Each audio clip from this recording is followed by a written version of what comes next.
What's up, NBA fans? What's up, all sports fans? This your boy JB, hosted the Behind the Bench Podcast Network and channel, giving a shout out to the rest of the crew: Shad, Kelvin Jermaine, KB Film Room, Big Dog Talk Sports. That's right, that's right. For everyone who's tuning in, thank you for supporting Behind the Bench. Subscribe to the channel. Help make this show the best that it can be. Now look. There's help. There's double help. There's triple help. There's live aid. There's farm aid. There's bailouts. There's contingency plans. And then there's this. And when we start talking about NBA history and this debate about, why certain superstars won, how much help they had going in, it's not even close, people. It's not even close.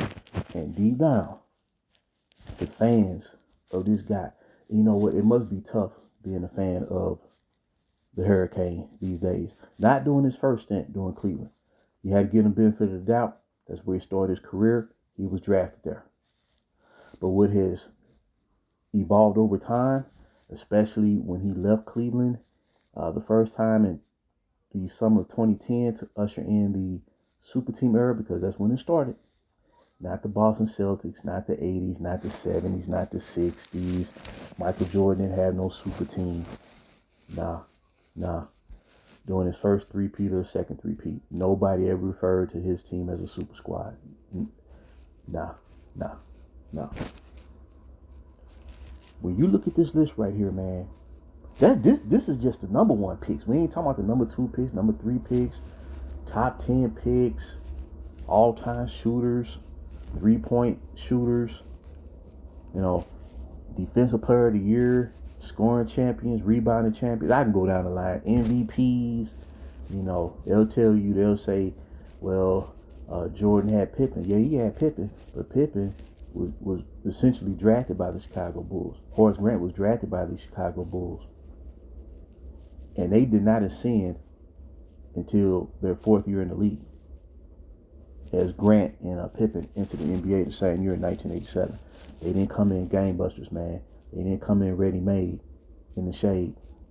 Yes, he had B.J. Armstrong. B.J. Armstrong started as a reserve, and then in his 4th season, he was promoted to starting guard during the first three-peat season of 1993. Yes, Magic had Kareem. Kareem had been there 5 years prior, right? Yes, he had Worthy. Worthy was drafted. Byron Scott was drafted. A.C. Green was drafted. Kurt Rambis was drafted. The 60 Celtics, they had a solid team. I'm talking about the 60 Celtics, but they didn't start winning championships until after they drafted Bill Russell. He was the constant, and he played his whole career in Boston. I can go on and on and on, man. Yes, Tim Duncan had Tony Parker, Manu Ginobili, but they were drafted. And Tim Duncan had already won a championship before they were drafted. So I can go on and on and on. This right here, this is another level. This is a whole new level right here, man.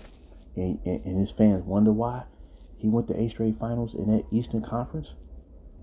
They want to know why he went to 10 straight finals. Now, the first finals was 07.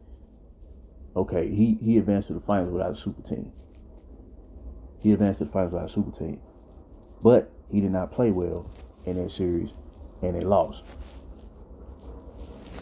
And then, of course, the collapse in the 2011 NBA Finals, where he had Wade average 26.5 points, Bosh average 19.5. All the Hurricane had to do was average 20 points a game. They would have won that series. And he wound up averaging 17.8.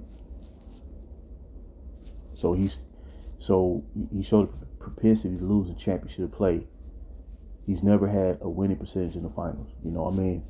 To go to 10 finals, 8 straight, and you come away with 6 losses. I mean, what are we talking about? But you look at this list here. Now, Shaquille O'Neal, now he was older. He was past his prime. But when he was traded to Cleveland in the summer of 2009, he was coming off an All-Star season. He was an All-Star. He won co-MVP of the All-Star game with Kobe Bryant in 2009. Joe Smith, he was older, but he was selected number one pick of the 1995 draft. Joe Smith out of the University of Maryland. Dwight Howard, what can you say? Dwight Howard, one of the last players to be drafted out of high school in 2004, but he won like 3 Defense Player of the Year awards. I think he's like a 5-time rebounding champion. Led his team to the finals in '09. And then he was his teammate twice in 2020 and 2022. Andrew Bogut was number one pick of the 2005 draft. Let me put it this way, he did not necessarily meet expectations, but he was still selected number one, And then he did help Golden State win a championship as their starting center in 2015. Greg Oden. Now, Greg Oden, when he was drafted in '07, number one pick by the Portland Trail Blazers, many people thought Portland was going to draft Kevin Durant. They came out the same year. I thought they were going to draft Kevin Durant because he was the best scorer in the nation. And he just carried that ability throughout the course of his professional career. Nonetheless, they selected Greg Oden, who reminded you of Bill Russell. He even favored Bill Russell by appearance. His game, his style of play, he reminded you of Bill Russell. But he had the injuries. But I'm going to explain why this is so extreme. Then he played 1 year with the Miami Heat in 2013. Derrick Rose, what can you say? Derrick Rose, selected number one pick of the 2008 draft out of the University of Memphis. Greg Oden came out of the University of Ohio State, matter of fact. And Shaquille O'Neal, Louisiana State University. Derrick Rose had led Memphis to the national title game in 2008, lost to KU for the national championship. But nonetheless, Derrick Rose, at that time, had the highest scoring game in the playoff debut at that time than any other player in the NBA history. Won league MVP in 2011. He was on his way into leading the Chicago Bulls to their 7th NBA championship. We all know what happened to him. He injured his ACL. He was never really the same. But I'm going to explain why this is so extreme. Then he played a half a season with LBJ in Cleveland during the 2017-2018 season. Kyrie Irving, what can we say? One and done player out of Duke University, selected number one pick in the 2011 draft. This was a year beyond the decision when the Hurricane left Cleveland and joined forces in Miami with Wade and Bosh, right? Kyrie Irving. By the time the Hurricane returned back to Cleveland, Irving was averaging 25 points a game, and he did help Cleveland improve by 19 games, which is why they signed him to a 5-year extension. And he thought that was going to be his team leading to the future, and then we all know what happened. And the thing about it is, Kyrie Irving led Team USA to the FIBA championship, won MVP for their tournament, and then he won All-Star Game MVP. And he already was showing the knack to close out games. Now remember, he had to follow the the aftermath of the decision, right? He didn't have no stacked squad when he entered the NBA. He had to start from the bottom up. But fans of the Hurricane would say, well, what did Kyrie do before the Hurricane returned back to Cleveland? Well, the question should be, there was a reason why he returned back to Cleveland, and it's primarily because of Kyrie Irving, because he saw who Kyrie Irving was. And we all know he hit that big shot in Game 7 of the 2016 Finals versus the Golden State Warriors, and he dropped 58 points on the defending champion San Antonio Spurs during the 2014-2015 season. That's Kyrie Irving for you. Anthony Davis, AD number one pick of the 2012 NBA draft, coming off of a national championship down at University of Kentucky. And we all know who Anthony Davis is.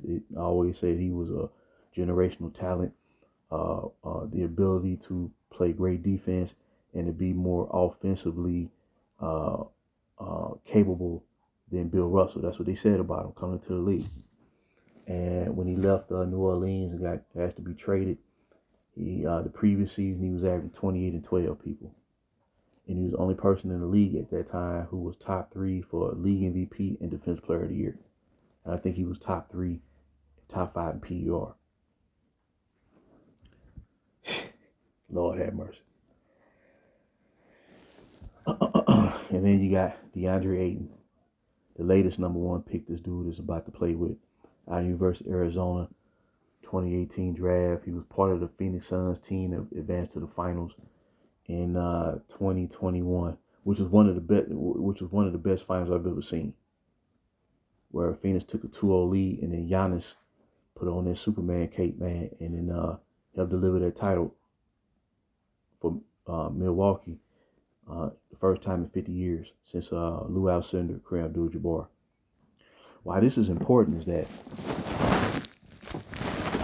these players are drafted number 1 because they're seen as potentially being franchise level talents to build a team around. So, and not to mention, I mean, he's played with various number 2 picks of the draft, number 3 picks of the draft, Carmelo Anthony's, Darren Williams, Brandon Ingram, Lonzo Ball. I can go on and on, people. I can go on and on. The list is long. Andre Drummond. He was a top 10 pick. I think he was like number 9 pick or something like that. Carmelo Anthony, 8th all-time leading scorer. Jesus Shuttlesworth, Ray Allen. At the time, he was the most prolific three-point shooter in the NBA history because the previous year he had just passed up Reggie Miller for all-time three-point shooting list. Ray Allen in his prime can get you 26 points a game. And I'm going to tell you why all this is important. And then, of course, Russell Westbrook was drafted. I think he was the number 5th pick or something like that in the draft, number 4 pick in his draft, 2009, if I'm not mistaken. All-time leading triple-doubles, 2-time scoring champion, league MVP. This man had played with like 3-4 league MVPs, 6 scoring champions, 13 total beyond 13, the Kevin Loves. He's played with a total of like 12 total Defensive Player of the Year award winners, like 15 rebounding champions, 3-point scoring champions, guys who shot 50% from 3 for an entire season. The Mike Millers, the Wally Zerbiaks, Daniel Marshall was like a stretch forward shooting over 40-some% from 3. The level of talent that this man has played with, and people want to know why that he's been able to, in theory, establish a standard of longevity. Because of when you bring talent like this on board, your degree of difficulty is practically null and void. The attrition is severely limited. So fans will say, well, half of these guys were past their prime and they was older. But this is the thing. When you get in the playoff situation, I remember a lot of these guys were signed or whatnot to really kind of save them for the playoffs. So when you get in the playoff situation, you may be older, but you have the wherewithal, you have the instincts of a superstar franchise player. So if you can crank out 2 performances that produces symmetrically to what you did in your prime in spurts, that's going to diminish the degree of difficulty that he would have to face otherwise to advance throughout the postseason. And his fans want to know why. That he's the all-time leader in playoff scoring and accumulation of stats is because he's been stacking the deck, people, to ensure deep playoff runs year after year after year. That was in the East. But in the West, on average, he's getting eliminated on average by the second round. That's if you omit the 2 seasons where he didn't even make the playoffs since he's been brought to the Lakers. If you factor that in, basically they are a high level first round team. And that's being kind. So what I'm saying in the grand essence, this dude he's played with more talent than Bill Russell. You know, they say Bill Russell had all this talent in Boston, but the thing is, they were drafted. And he was the driving force every year. He was the constant. Without him as the leader, the captain, the driving force, the defensive anchor, they not winning. And his ability to pull out victory from the jaws of defeat. So what I'm saying is, man, he's definitely played with more talent than Kobe Bryant. Yes, Kobe had Shaq, but they didn't join forces. Kobe was brought in as a rookie, 18 years old. He was brought in by the front office. He was essentially drafted. He wasn't in his prime, joining forces with Shaq in his prime, and they had to build a dynamic up over 4 years, and it was contingent on the development of Kobe. And when Kobe came of age by 22, that's when they took off and started winning championships. So it was contingent on the player who was drafted. Yes, he had Pau Gasol. Pau Gasol was a great complementary post player that fit perfectly in a triangle offense. But Pau Gasol was not a franchise player. And I love Pau, man. I'll take Pau any day of the week. I'll take him every day of the week. What I'm saying is, people, they're going to make sure that this dude, and it's funny, you know, one of my partners had brought to my attention, it's funny how DeAndre Ayton was mysteriously waived by Portland right before free agency started. It's mysterious. It's real mysterious. Don't let me forget Tyson Chandler. Same thing with Tyson Chandler. He won Defensive Player of the Year back in, I think, 2011 with the Dallas Mavericks. The level of talent this man has played with is beyond comprehension. How does he have 6 championship losses? He should have more titles than any superstar who's ever played in this. He should have more championships than Bill Russell, not Michael Jordan. It should be him because of not necessarily because of him, because of the talent that's been surrounding him. Can you imagine you played with the all-time triple doubles leader and Russell Westbrook, 2-time scoring champion and a league MVP, and you can't even make the playoffs, dog? Something's wrong. But I just want to drop this real quick. There's going to be another. This was going to happen. It's already starting. It happens every year, people. They make these moves, whatever team he's on. The hype starts early. Even though there's a little bit of, how can I say this, reservation about Ayton because of the fact that he was, you know, this is his 3rd team since he's been in the league as the number 1 pick of his draft. Now, I think he's good. I mean, it's not about him. But what I'm saying is, in this situation, it can go either way. He had to me, this is potential to be Andre Drummond part 2. Remember Andre Drummond was mysteriously bought out by Cleveland. And then mysteriously he signed with the Lakers. 4-time rebounding champion. And then he lasted 3 months. Was let go by the Lakers. He's been a backup since. And see, what happens is, man, these players, they devalue themselves. But, you know, they're forced to sign with this dude, to play with this dude. And then when they fall short, they get devalued. They either become backups, don't earn with their talent merits, or they find themselves out the league altogether, a la Montrezl Harrell. Montrezl Harrell was a 6th man of the year. Dennis Schroeder was runner-up to Montrezl Harrell for 6th man of the year, and the Hurricane had him on the team, on the Lakers, at the same time. That's unprecedented. You have a 6th man of the year and a runner-up to 6th man of the year on the same team. This dude should have 12 to 13 championships for as long as he's played. But it just shows you there's something missing in this game, people. Otherwise, he wouldn't need his player turnover. This is why I say he's not close to Michael Jordan. He's a great talent. He's a superstar. But when you start talking about greatness, dog, I'm talking about like, when you overcome the odds, you know, and you still prevail, that stands out, man. That goes down in history right there.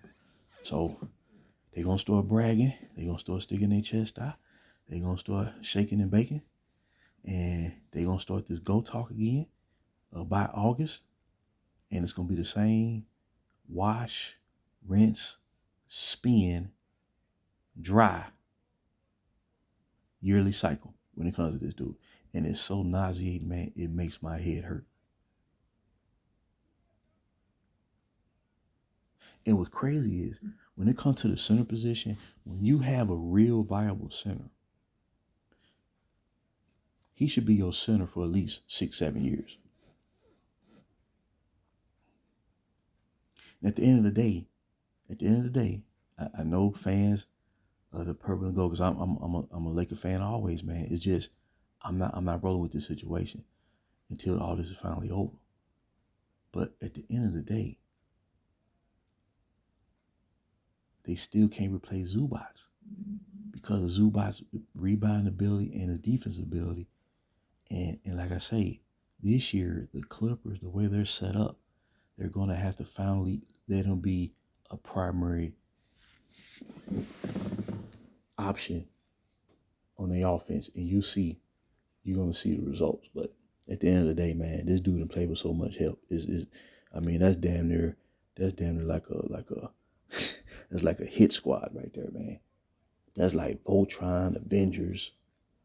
So even though they're older, if they can gem up a performance, or they say turn back the heads of time, just 2 times in the playoffs, that's been his formula.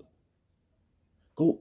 That's why it was so hard for teams in the East to strategize, because you may shut down one guy, but then another guy gonna pop off unexpectedly and get you, and then he'll play off of that, and then he'll generate his stats. So you may kind of for one game limit J.R. Smith, but here come Iman Shumpert. That's been his formula, man. That's how he went to 8 straight finals.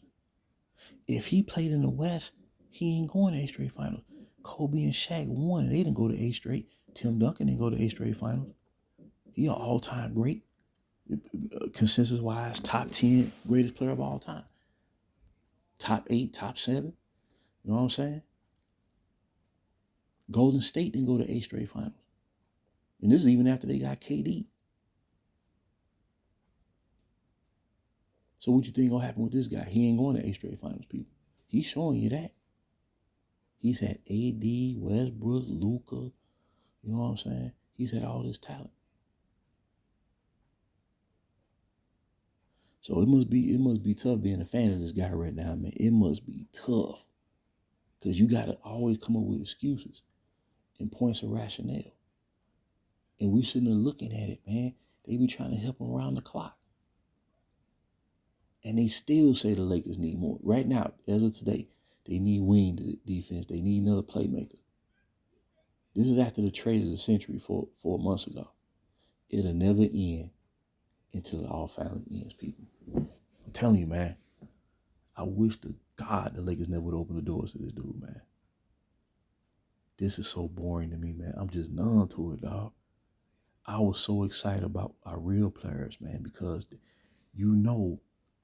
they are a part of you, as far as like the connection between fan and player, sense of history. Like, man, this is a new era. That was all taken away over some nonsense just to see a dude win. Came across a video yesterday. I'm gonna shut this down. Where this was right after they announced that the Lakers signed LeBron James, the Hurricane. And they said, oh man, with the assets the Lakers got, this would be a prime opportunity for LeBron to tie Michael Jordan in championships. That's what this is all about, people. All that young talent was expounded to stack the deck to try to accomplish that goal. And after 7 years, basically he hasn't gotten any closer than he was before all this started. Man, oh man. But when we start talking about help, fans of this dude, man, they can't compare. They can't bring up Pippen, dog. Pippen was homegrown and largely developed by playing with Jordan. Pippen alluded to it early on when they started winning the championship. He said, man, I patterned my game after Mike. I learned so much from playing with Michael.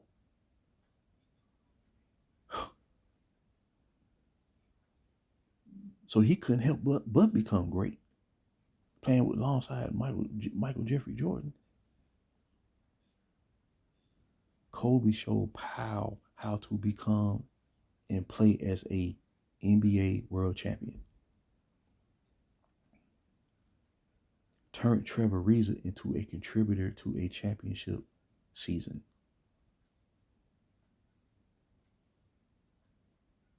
That was like his Andrew Wiggins. Tell me, this dude got to have ready-made talent, man. Ready-made talent. And what happens is, man, fans get all hyped up and excited, but something's always missing.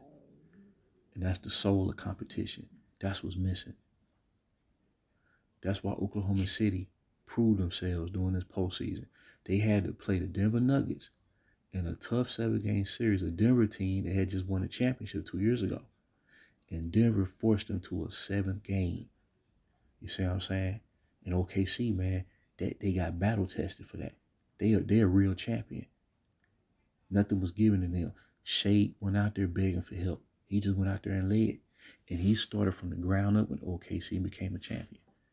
That's what the Hurricane is missing in his career. He don't know what that's like. He don't know what that feel like. Every other significant superstar who's won a championship, multiple championships, Isaiah Thomas, Michael Jordan, Larry Bird, Magic Johnson, Tim Duncan, the David Robinson of the world, Hakeem Olajuwon, Nikola Jokic, Giannis Antetokounmpo, Stephen Curry. I can even say Kawhi Leonard. Tatum and Brown. I can go on and on and on, people. Moses Malone, Willis Reed, Rick Barry,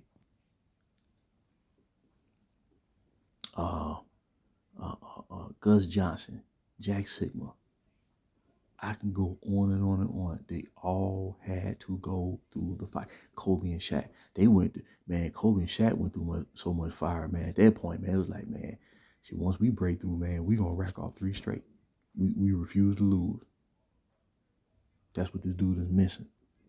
So once again, here come the hype. It's around the clock, and you would think they get tired of it, man. This been going on really for 17 years, dog.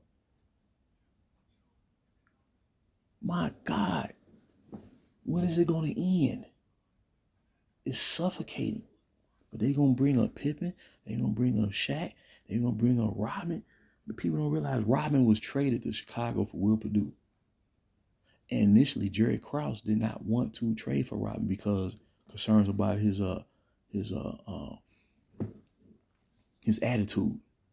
He had to be convinced by an executive of the team to trade for Rodman. Rodman was the best rebounder of his era. Ain't no doubt about that. But he was a role player. He wasn't no franchise player. It's a difference, people. So I just want to drop that nugget, man. Please leave your comments and thoughts. Here come the well wishers again. Here come the front running, the bloviating. If he does this, he better than Jordan. It's gonna happen all over again, dog, and it's gonna fizzle when it's come money time. But please leave your comments and thoughts, people. My God, we finna do this again. I can't believe it, man. I mean, it's like clockwork, dog. It's like freaking clockwork, man. But once again, 9 total first round picks this man is about to play with in his career. But he's supposed to be the greatest of all time. This is a Golden Nugget. This is JB, BTB, Behind the Bill.